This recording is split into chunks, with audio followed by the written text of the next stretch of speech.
Hello,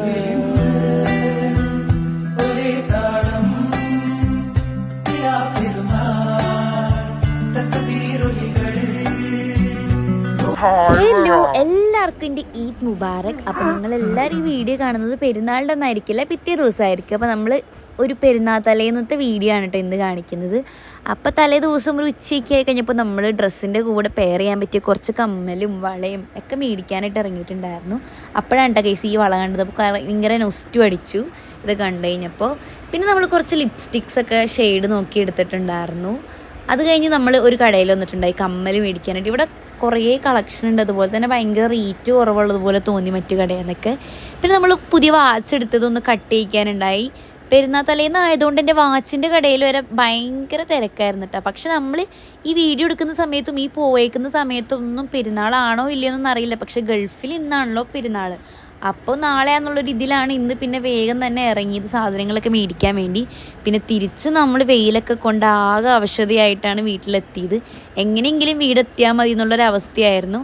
അങ്ങനെ വീട്ടിലെത്തി. പിന്നെ അപ്പോഴത്തേക്കും നോമ്പ് തുറക്കുന്ന പ്രിപ്പറേഷൻസും കാര്യങ്ങളൊക്കെ തുടങ്ങി. നമ്മൾ ജ്യൂസൊക്കെ അടിച്ചുകൊണ്ടിരിക്കുകയാണ്. അങ്ങനെ ജ്യൂസും കാര്യങ്ങളൊക്കെ ഒന്ന് അരിച്ചെടുത്ത് പിന്നെ പഞ്ചസാരയൊക്കെ ഇട്ടൊന്ന് റെഡിയാക്കി എടുത്തപ്പോഴത്തേക്കും പിന്നെ നമ്മൾ മെയിൻ കോഴ്സ് ഉണ്ടാക്കാനായിട്ട് പോയി. നമുക്കിന്ന് ഫ്രൈഡ് റൈസും ചില്ലി ചിക്കനൊക്കെ ആയിരുന്നേ. അങ്ങനെ സിമ്പിളൊരു ചിക്കൻ ഫ്രൈഡ് റൈസാണ് ഉദ്ദേശിച്ചത്. അത് പക്ഷെ ഭയങ്കര ടേസ്റ്റായിരുന്നു കേട്ടോ.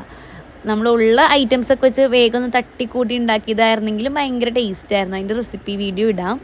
പിന്നെ നമ്മൾ ഫുഡൊക്കെ ഉണ്ടാക്കി കഴിഞ്ഞപ്പോഴത്തേക്കും ബാങ്ക് കൊടുത്തു. നമുക്കിന്ന് കട്ട്ലേറ്റും സമൂസയൊക്കെ ആയിരുന്നു. പക്ഷെ നമ്മൾ നോമ്പ് തുറക്കുന്ന ടൈമിലും അറിയില്ലായിരുന്നു ലാസ്റ്റ് നോമ്പ് തുറയാണ്, നോമ്പ് കഴിഞ്ഞു പെരുന്നാളായി എന്നൊക്കെ ഉള്ളത്. അത് കഴിഞ്ഞ് കുറച്ച് കഴിഞ്ഞപ്പോഴത്തേക്കാണ് അറിഞ്ഞിട്ടുണ്ടായിരുന്നത്.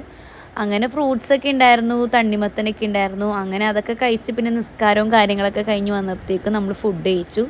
പിന്നെ ഫുഡ് കഴിച്ച് കഴിഞ്ഞ് കുറച്ച് നേരം ഫോണിൽ നോക്കിയിരുന്ന് കഴിഞ്ഞപ്പോഴത്തേക്കും നമ്മൾ അറിഞ്ഞു നാളെ പെരുന്നാളാണെന്നുള്ളത്. പിന്നെ എൻ്റെ വീട് തറവാടായതുകൊണ്ട് തന്നെ എല്ലാവരും ഇങ്ങോട്ടേക്കാണ് വരാൻ പെരുന്നാൾ തലേന്ന്. അങ്ങനെ സുമയ വന്നിട്ട് സുമയൊക്കെ ഞാൻ ബ്ലീച്ച് ചെയ്ത് കൊടുക്കുന്നതാണ് നിങ്ങൾ ഈ കാണുന്നത്. ബ്ലീച്ച് ചെയ്യാൻ എനിക്ക് ശരിക്കും അറിയൊന്നുമില്ല കേട്ടോ. പക്ഷെ പെരുന്നാളായതുകൊണ്ട് വെറുതെ ഒന്ന് ചെയ്ത് നോക്കാമെന്നും പറഞ്ഞ് അവളെ പരീക്ഷിച്ച് നോക്കുന്നത്. ഞാൻ മുമ്പ് എപ്പോഴോ ഫെം ചെയ്തേക്കണതാണ്, അതുകൊണ്ട് ചെയ്ത് നോക്കുന്നതാണ്. പിന്നെ നമ്മൾ മൈലാഞ്ചി ഇടാനായിട്ട് പോയി. അപ്പോഴാണ് കഴിഞ്ഞ 2-3 പെരുന്നാളിന് മേടിച്ച മൈലാഞ്ചി അവിടെ ഇരിക്കണത് കണ്ടത്. അതല്ല കേട്ടോ, ഇത്താണ് നമ്മൾ ഓർഗാനിക് മെഹന്തിയാണ് മേടിച്ചത്. പക്ഷെ അത് സൂപ്പറായിട്ട് ചുമന്നിട്ടാ. അങ്ങനെ ഞങ്ങൾ ഓരോ വർത്തമാനങ്ങളൊക്കെ പറഞ്ഞ് നമ്മൾ മൈലാഞ്ചിയൊക്കെ ഇട്ടു. അതിൻ്റെ ഇടയ്ക്ക് ഒരാൾ ഇവിടെ ഫോണിലൊക്കെ കളിക്കുന്നുണ്ട്. അങ്ങനെ അതൊക്കെ കഴിഞ്ഞ് കഴിഞ്ഞിട്ട് പിന്നെ നമ്മൾ നേരെ കുറച്ച് നേരം ഇങ്ങനെ എല്ലാവരും കൂടെ വർത്തമാനമൊക്കെ പറഞ്ഞിരുന്നു. അങ്ങനെ അതൊക്കെ കഴിഞ്ഞ് കഴിഞ്ഞിട്ട് പിന്നെ എൻ്റെ കയ്യിൽ മൈലാഞ്ചി ആയിട്ട് ഇടാനിരുന്നിട്ടുണ്ടായിരുന്നു. എനിക്കിങ്ങനെ എൻ്റെ പേര് അറബിക്കിൽ എഴുതിയിട്ട് ഇടണം എന്നായിരുന്നു ഇത്തവണ. പേര് ഞാൻ എഴുതി കൊടുത്തു, ബാക്കി അവളുടെ അടുത്ത് ഫില്ല് ചെയ്യാൻ പറഞ്ഞിട്ട് കൊടുക്കുന്നതാണ്. അങ്ങനെ അതൊക്കെ കഴിഞ്ഞ് ഇവന്മാർ പിന്നെ ഗെയിം കളി വിട്ട് വേറെ പരിപാടിയില്ല. ഓരോ സംഭവമൊക്കെ പറഞ്ഞ് അവിടെ ഗെയിം കളിച്ചുകൊണ്ടിരിക്കുകയാണ്. ഇത്തവണ നമ്മൾ പടക്കമൊന്നും മേടിച്ചില്ല. എന്തോ ഒരു വൈബ് ഉണ്ടായിരുന്നില്ല. അതാണ് പിന്നെ നമ്മൾ ഇത്തവണ പടക്കവും കാര്യങ്ങളൊന്നും മേടിച്ചിട്ടുണ്ടായിരുന്നില്ല. എല്ലാവരും കൂടെ മൈലാഞ്ചിയൊക്കെ ഇട്ട് വർത്താനമൊക്കെ പറഞ്ഞിരുന്നു. അപ്പോഴത്തേക്കും അവർക്ക് ഫുഡ് കൊടുത്തു. അങ്ങനെ ഓരോന്നൊക്കെ പറഞ്ഞ് അവരും ഫുഡും കാര്യങ്ങളൊക്കെ കഴിച്ചു. അങ്ങനെ ഫുഡൊക്കെ കഴിച്ച് കഴിഞ്ഞിട്ട് പിന്നെ നമ്മൾ നേരെ അതേ തംസപ്പൊക്കെ കാണിക്കുന്നുണ്ട് കേട്ടോ അവിടെ ഒരാൾ.